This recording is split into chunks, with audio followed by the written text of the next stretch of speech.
Ouma Lena Besuidenhout is vandag 102, baie geluk ouma Lena, as jy kyk.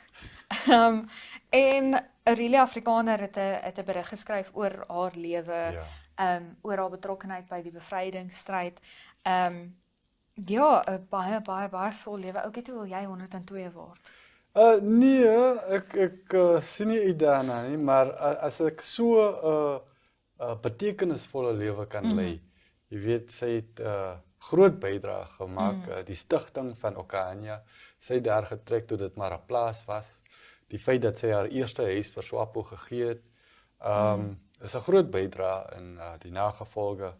En natuurlik die feit dat so baie kleinkinders en agterkleinkinders nog lewe, so sy het bygedra tot die volk in meer maniere as een. Ja, ons het nou voordat ons begin opneem met so in die ateljee bietjie daaroor gesels en ek dink ouma Lena is brawer as ek om dit tot by 102 te maak. En Ek gaan ook op 'n punt maar net sê dit was nou lekker, maar is nou klaar.